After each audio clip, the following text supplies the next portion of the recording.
First of all, अगर आप ERP user हैं तो सबसे पहले आपको कॉन्फ़िगर करना होगा और अपने सप्लायर को इनवाइट करना होगा।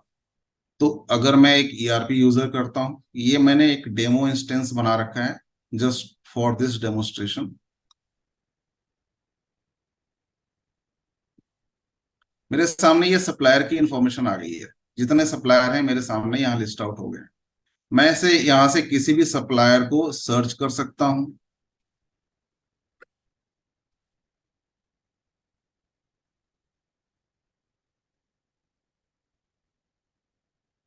और उस सप्लायर को क्लिक कर सकता हूँ, उसकी इंफॉर्मेशन मेरे सामने आ जाती है। राइट, यहाँ हमारे पास ऑप्शन है इनेबल सप्लायर पोर्टल एक्सेस। ये portal access by default off रहेगा। एक बार इसको इनेबल किया तब वो हम उस सप्लायर को इनवाइट कर पाएंगे। मैं इसको इनेबल करता हूं। यहाँ पे लिस्ट ऑफ कॉन्टेक्ट्स नजर आएंगी। मैंने पहले से कॉन्टेक्ट ऐड कर रखा है, पर how to create a new contact वो मैं आपको बता देता हूँ। उस विशाल गारमेंट के अंदर कौन सा पर्सन है जो कॉन्टेक्ट पर्सन है जिसको आप इनविटेशन भेजना चाहते हैं। एक सप्लायर पे आप मल्टीपल पर्सन को भी इनविटेशन भेज सकते हैं और हर पर्सन की, हर कॉन्टेक्ट की अलग ईमेल आईडी और पासवर्ड होगा, अलग क्रेडेंशियल होगा। तो if you want to create a contact, just add new contact here. यहाँ पे आपको सिर्फ ईमेल आईडी या मोबाइल नंबर प्लेस कर, जैसे कि मैंने एक ईमेल आईडी प्लेस कर दिया मेरा। अगर ये ईमेल आईडी पहले से रजिस्टर्ड है तो सिस्टम पहले से इसकी सारी इंफॉर्मेशन पिक करके ले आएगा। अदरवाइज आप यहाँ पे ईमेल आईडी के साथ नाम, मोबाइल नंबर ये फीड कर सकते हैं। हमें यहाँ पे सिर्फ ये 3 इंफॉर्मेशन चाहिए। Primary contact in that sense कि अगर इस सप्लायर के मल्टीपल कॉन्टैक्ट हैं तो कौन सा कॉन्टैक्ट प्राइमरी कॉन्टैक्ट है, तो आप जिसको टिक मार्क करेंगे वो कॉन्टैक्ट प्राइमरी कॉन्टैक्ट हो जाएगा। सबमिट किया, सक्सेसफुली इनविटेशन सेंड। अब यहाँ पे ये कॉन्टैक्ट आपका ऐड हो गया। सेकंड स्टेप में यहाँ हमारे पास एक इनविटेशन का बटन है, री इनवाइट। इसको मैंने क्लिक किया और एक इनविटेशन चली गई सप्लायर, हमारे सप्लायर के contact. Here I have got the invitation.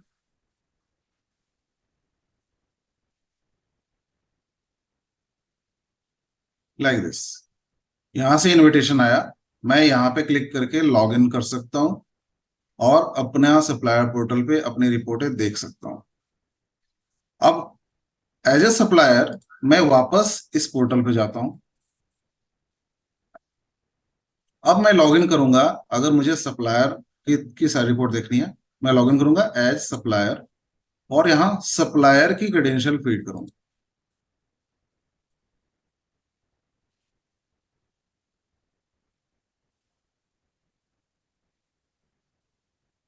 यहाँ लिस्ट ऑफ कंपनीज आ जाती हैं। जिस कंपनी में मुझे लॉगिन करना है वो इन्फॉर्मेशन मेरे सामने आ जाती है। ये डैशबोर्ड है। This is the first phase of supplier reports. इसके अंदर हमने अभी सिर्फ रिपोर्टिंग के ऊपर काम किया है। तो डैशबोर्ड के अंदर एक सप्लायर को एट अ ग्लांस 2 साल की कंपैरेटिव सेल इंफॉर्मेशन मिल जाती है, जिसमें ये सेल ट्रेंड है और ये सेल प्रोग्रेस है। Sale trend is month wise comparison between last year versus current year, and sale progress is a line chart. यहां पे भी आपकी कंपैरिजन है the total sale for last year versus current year. इसके बाद sale by category है। Category wise क्या contribution है, यहां से ये इंफॉर्मेशन आ जाती है। हम इस पोर्टल पे पीरियड, सेल की पीरियड चेंज कर सकते हैं। फॉर एग्जांपल अगर मैंने दिस फाइनेंशियल ईयर कर दिया तो ये पूरी रिपोर्ट इस फाइनेंशियल ईयर पे फिल्टर आउट हो जाती है। थर्ड जो सेगमेंट है इसका top selling item and least selling item है। ये कौन कौन से आइटम आपके टॉप सेलिंग है, कौन कौन से least selling item. Fourth information है इसका सेल वर्सेस स्टॉक। कौन सा आइटम इस पर्टिकुलर पीरियड में सेल हुआ जो, और उसका करंट स्टॉक पोजीशन क्या है। सामने इसके पास एक इंडिकेटर भी है, जैसे ये इस पर्टिकुलर पीरियड में बिका लेकिन स्टॉक 0 है, that means this is sold out. ठीक है, कुछ आइटम है जो फास्ट मूविंग है, कुछ आइटम स्लो मूविंग है। तो इस तरीके से ये सामने एक इंफॉर्मेशन आ जाती है।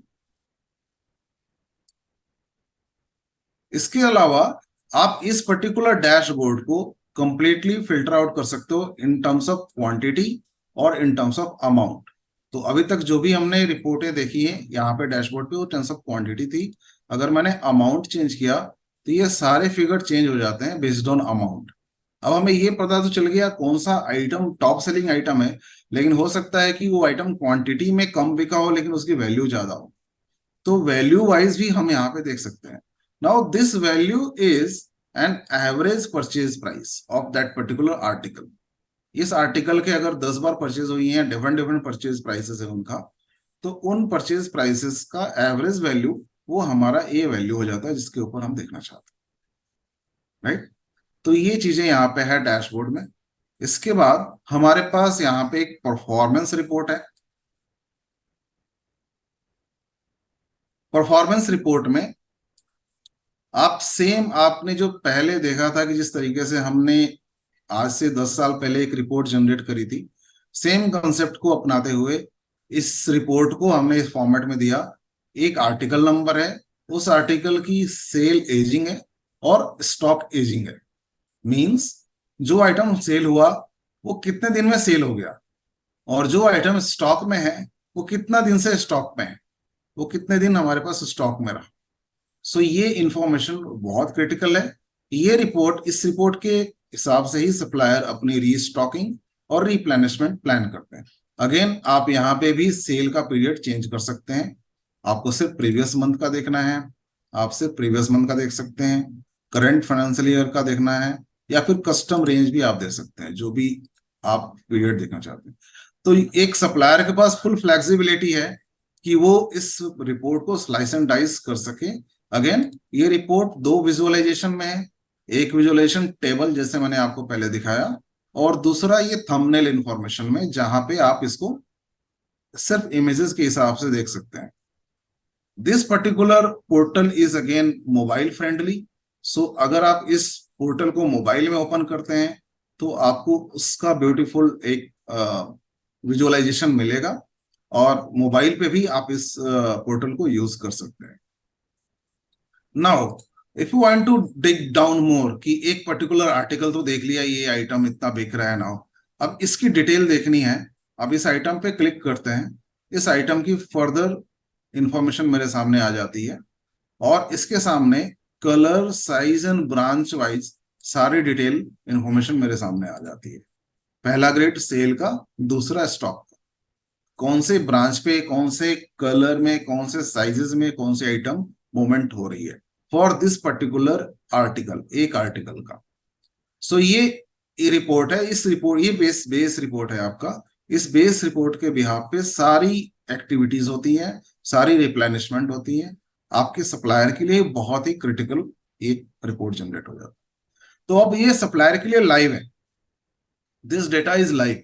तो any time supplier want to get the report, चाहे वो अभी रात में देख रहा हो, सुबह देख रहा हो, कहीं भी बैठा हो, वो आपको डिमांड नहीं करना सप्लायर को आपसे, वो आप जस्ट उस इस पोर्टल पे जाएगा और अपनी रिपोर्ट जनरेट कर लेगा, देख लेगा।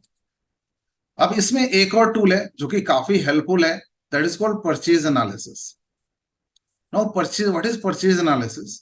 एक सप्लायर ने आपको आइटम कोई सेल किया, वो किसी इनवॉइस नंबर के थ्रू सेल किया। नाउ वो एक इंटरेस्टेड है उसका कि इस पर्टिकुलर इनवॉइस में कौन सा आइटम बिक रहा है, कौन सा नहीं बिक रहा है, और उसमें से अगर कोई रिटर्न आया है तो क्या रिटर्न आया है। तो यहाँ पे आप इनवॉइस नंबर सर्च करेंगे, कोई भी इनवॉइस नंबर सर्च कर लिया, इनवॉइस नंबर, इनवॉइस डेट है, उसका अमाउंट आ गया। ये सब वाइटल्स इंफॉर्मेशन है। इस इंफॉर्मेशन में आप दिखा रहा है कि total purchase is 60 items, return is 6। इस आइटम, इस परचेज में से 6 आइटम वापस चले गए, 37 आइटम सेल हुए हैं, और अभी स्टॉक में 17 आइटम बचे हुए हैं, और नीचे उसकी फर्दर इमेज वाइज इंफॉर्मेशन। तो ये एक काफी इंफॉर्मेशन, वाइटल इंफॉर्मेशन है। यहाँ पे बैठ के आप कोई भी इनवॉइस का डिटेल देख सकते हैं, लाइक दिस। इस तरीके से इनवॉइस की इंफॉर्मेशन आ जाती है, ठीक है। ये इंफॉर्मेशन आपके सामने आ जाती है। सो अभी तक इस पोर्टल पे इतना ही है। इसके बाद हम लोग और आगे प्लान कर रहे हैं, जिसके अंदर फेज 2 में हम जेट सप्लायर को फर्दर और इनहेंस करेंगे। फेज 2 में जेट सप्लायर क्या इनहेंस होगा, इसमें हम ये फैसिलिटी डालेंगे कि अगर सप्लायर आपका अपने आप परचेज ऑर्डर डालना चाहे, डिस्पैच ऑर्डर डालना चाहे, बारकोड जनरेट करना चाहे, कोई नया आर्टिकल क्रिएट करना चाहे, या फिर कोई इस आर्टिकल पे इमेज अपलोड करना चाहे, ये सारी एक्टिविटी इसी पोर्टल के थ्रू आपका सप्लायर कर सकेगा। So that part is second phase of this product. We are currently also working on this, and it will be available for use very soon. Okay, so this is for the demo.